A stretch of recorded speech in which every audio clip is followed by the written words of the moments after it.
The two Hondas I got at the parts yard.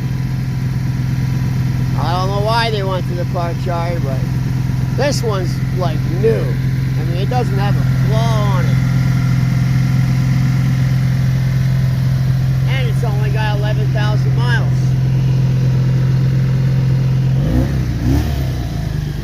This one, it had some running issues, but I've cured them all. It runs tops now, man.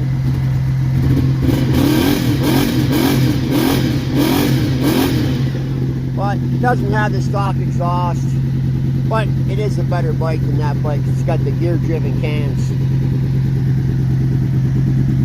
And they both had the seat cowl, which you don't come across these seat cowls very often, especially on this bike.